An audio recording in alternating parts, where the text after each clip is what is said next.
Добрый день, дорогие друзья! Я приветствую вас на новой лекции канала «Жизнь после жизни есть, я знаю», который посвящен доказательствам жизни после смерти и устройству потустороннего мира, куда каждый из нас попадает по завершении своего земного пути, где и воссоединяется с ранее усопшими родными и любимыми и продолжает бесконечное путешествие по нашей прекрасной и удивительной Вселенной.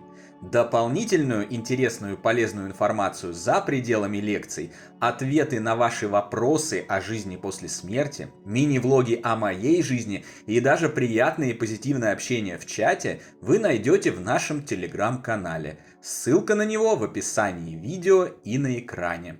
Ранее мы уже разбирали несколько примеров великих людей, исследовавших жизнь после смерти и устройство потустороннего мира или доказавших их существование собственным примером. Сегодня я расскажу вам о еще одном таком гениальном человеке, которого все знают, но мало кто знает о его паранормальном опыте, наглядно и уверенно утверждающем продолжение жизни личности после смерти биологического тела.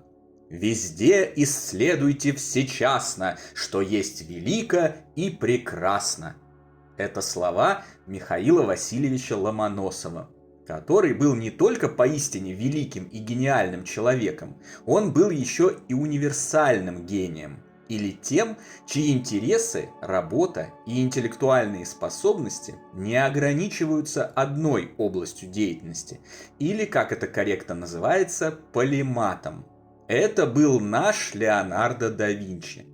За годы своей жизни и научной деятельности он проявил себя как энциклопедист, химик и физик.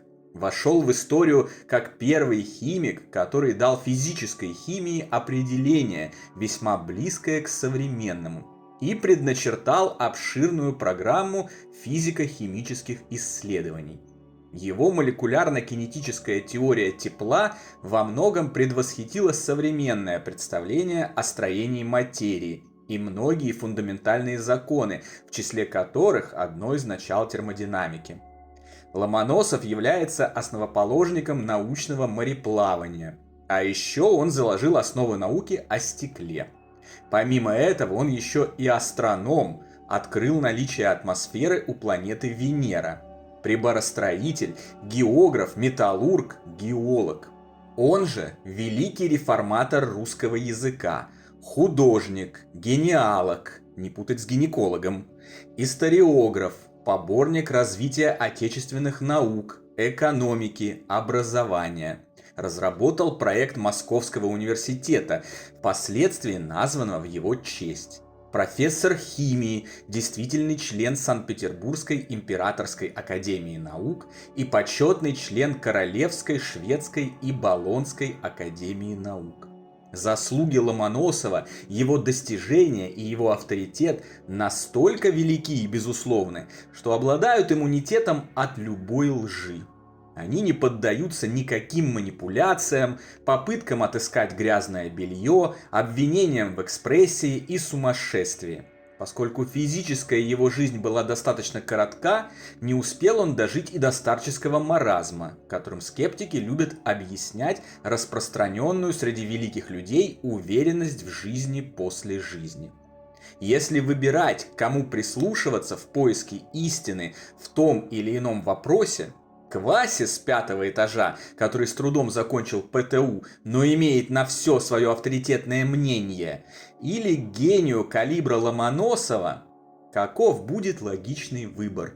В чьих знаниях этой самой истины будет больше? Вопросы эти, разумеется, риторические и не требуют ответа.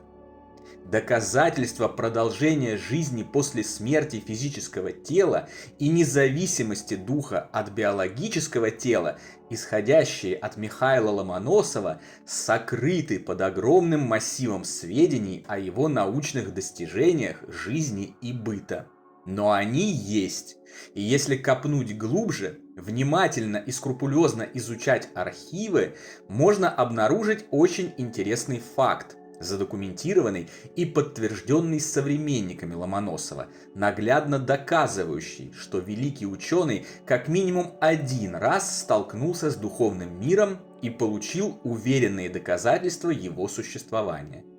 В 1741 году Михаил Васильевич вернулся в Россию.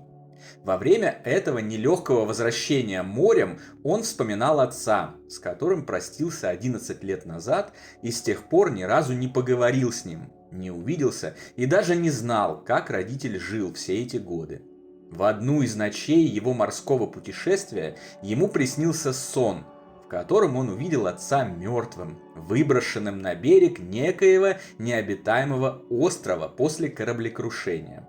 Этот, как стало ясно позднее, вещий сон Ломоносова записан со слов его друга Штеллина и опубликован в предисловии к первому посмертному изданию сочинений Ломоносова в 1765 году.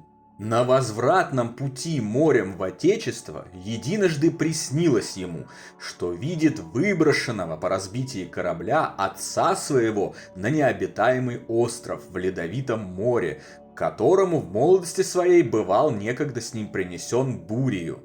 Сия мечта впечатлилась в его мыслях. Прибыв в Петербург, первое его попечение было наведаться от архангелогородцев и холмогорцев об отце своем. Нашел там родного брата своего и услышал от него, что отец их того же года по первом вскрытии вод отправился по обыкновению своему в море на рыбный промысел, что минуло тому уже 4 месяца, а ни он, ни же кто другой из его артели, поехавших с ним, еще не воротились. Сказанный сон и братние слова наполнили его крайним беспокойством. Принял намерение проситься в отпуск, ехать искать отца на тот самый остров, который видел во сне, чтобы похоронить его с достодолжную честью, если подлинно найдет там его тело. Но обстоятельства не позволили ему произвести намерение своего в действо. Принужден был послать брата своего, дав ему на дорогу денег в Холмогоры с письмом к тамошней артели рыбаков, усиленно их воном прося, чтобы при первом выезде на промысел заехали к острову, коего положение и вид берегов точно и подробно им писал. Обыскали бы по всем местам, и если найдут тело отца его, так предали земле. Люди сии не отреклись исполнить просьбы его, и в ту же осень нашли подлинно тело Василия Ломоносова точно на том пустом острове и погребли, возложив на могилу большой камень. Конец цитаты. Данный исторический эпизод является неопровержимым доказательством существования духовного мира, жизни после смерти и независимости действий духа от тела, поскольку Ломоносов во время так называемого сна получил сведения, которые он не мог знать, и они впоследствии в точности подтвердились. Если же приложить к данному эпизоду знание о том, что сны – это вовсе никакие не пустые видения и галлюцинации отключенного мозга, а путешествие духа человека на время ночного отдыха тела, отделяющегося от него в духовных областях Вселенной, то все встает на свои места. Дух Ломоносова, во сне отделившись от тела, получил информацию о гибели его отца, поскольку, бодрствуя, был сосредоточен на его образе. Проследовал на место событий, зафиксировал обстановку, запомнил ее и вернулся в тело с этой информацией, которая затем была проверена и полностью подтвердилась. Опровергнуть данные доказательства невозможно, поскольку участникам событий во сне получена информация, ранее ему совершенно неизвестная и на 100% подтвержденная впоследствии. Таким образом, хоть это и немногим известно, универсальный гений Ломоносов оставил свой след и в учении о жизни после жизни, в привычной ему манере предоставив человечеству качественные, железные и неопровержимые доказательства. Не зря говорят: талантливый человек талантлив во всем. На сегодня это все, дорогие друзья. Не забудьте про наш Телеграм. Там интересные публикации и приятное общение с единомышленниками продолжаются постоянно, круглосуточно, без обеда и выходных. Встречаемся на новой лекции здесь же, на нашем канале. А пока всего вам самого лучшего, волшебного и замечательного.